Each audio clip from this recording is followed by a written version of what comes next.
सोचो तो हर बात है गहरी। मेहनत इतनी खामोशी से करो कि आपकी कामयाबी शोर मचा दे। नाज़रीन, जे डॉट इंस्पायर से मैं हूं इकबाल जंजुआ, एक खूबसूरत कहानी के साथ। एक सेठ के पास एक मिस्त्री काम कर रहा था और वो बहुत अरसे से उस सेठ के साथ था और उसकी जो खूबसूरती थी, उसका जो फ़न था, उसके काम की जो सफाई थी, उसके चर्चे पूरे शहर में थे।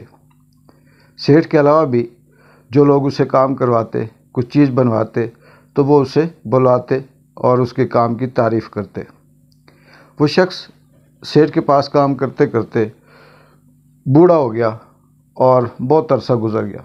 उसने सेठ के बहुत से काम किए, मकान बनाए, घरों की तज़ीन व आराइश की, खूबसूरत सेट बना के दिए, बड़े नायाब किस्म के डिज़ाइन उसने क्रिएट किए और सेठ उसे बहुत खुश था।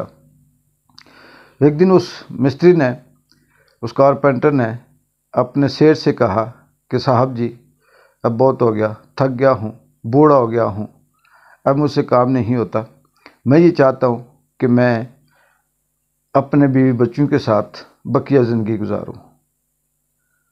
सेठ ने जब उसकी ये बात सुनी तो उसे अफसोस हुआ। उसने कहा कि मैं ये चाहता हूँ कि आपका काम बहुत अच्छा है, आप मेहनत करते हैं, दयानतदारी ईमानदारी से काम करते हैं, और जितना अरसा आपने मेरे साथ काम किया, आपकी ईमानदारी भी बोलती रही और आपकी मेहनत भी।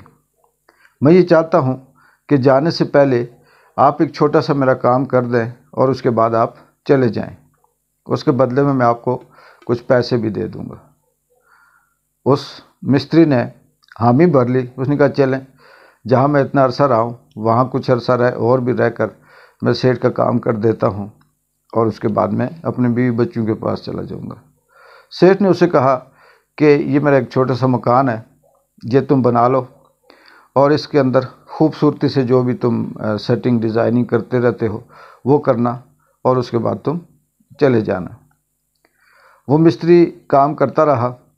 उसने जो सेठ के बाकी जो मकान बनाए थे, जो ठेके लिए थे, जो उसके साथ काम करता था, वो बड़े लाजवाब थे। और ये मकान उसने थोड़ा सा बेदिली से बनाता रहा, क्योंकि उसे पता था कि अब ये आखिरी है और इसके बाद मैंने कौन सा सेठ के साथ रहना है। और वैसे भी जब मंजिल करीब होती है तो इंसान बेसब्रा भी हो जाता है और हिम्मत भी हारना शुरू कर देता है। तो उसने उस बेदिली से उस मकान को बनाया। उसमें जिस तरह से लकड़ी इस्तेमाल होनी थी, जिस तरह से फ़न अपना वो इस्तेमाल करता, वो जो महारत इस्तेमाल करता, वो उसने नहीं की। वैसे नॉर्मली बाकी तमाम मिस्त्रियों से अच्छा था, लेकिन जिस फ़न पे वो मशहूर था, जिस बात पे उसके चर्चे थे, उस तरह से उसने उस पर काम नहीं किया। कुछ हफ्ता 15-20 दिन लगे, मकान तैयार हो गया और उसने कहा, सेठ जी, आपका मकान तैयार हो गया, अब आप मुझे इजाज़त दें, मैं जाना चाहता हूँ। सेठ ने कहा कि तूने मेरे साथ बहुत अरसा ईमानदारी से काम किया, दयानतदारी से काम किया और अपनी हैसियत से ज़्यादा मेहनत की।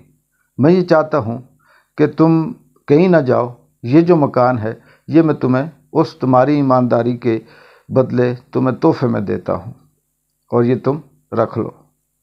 उस वक्त उस मिस्त्री ने सोचा कि ये तो मेरा मकान था, अगर मैं उसको उस दिल से, उस मेहनत से बनाता तो मैं बहुत खूबसूरत बना सकता था। नाज़रीन, इस कहानी से हमें ये सीखने को मिलता है कि इंसान सारी ज़िंदगी मेहनत करता है, जद्दोजहद करता है, दयानतदारी ईमानदारी से भी काम करता है, लेकिन जब उसे फल मिलने का वक्त आता है, जब कुदरत की तरफ से कहीं उसे रिवार्ड मिल रहा होता है, तो वहाँ पे उसे अंदाज़ा नहीं होता और वो ये सोचता है कि अब मैं थक गया हूँ, और वो बेदिली से उस काम को करता है और एंड पे पता चलता है कि वो जो उसने आखिरी काम किया वो उसी का रिवार्ड है, वो तोहफ़ा उसी को मिलना है। और ये कुदरत की तरफ से किसी भी फील्ड में है, आपकी ईमानदारी आपको पे करती है, आपकी मेहनत आपको पे करती है, आपकी दयानतदारी आपको पे करती है।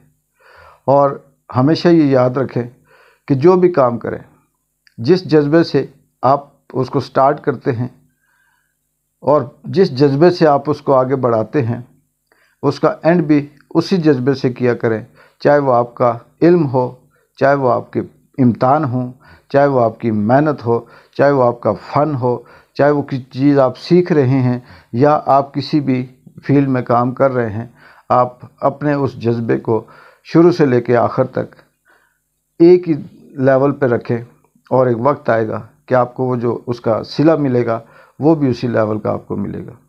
یہ بات ضرور ہے کہ کام کرتے ہوئے زندگی میں کچھ گراف نیچے آ جاتا ہے، کچھ ٹمپریچر لو ہو جاتا ہے، لیکن زندگی کو مینیج کرنے والے لوگ ہیں۔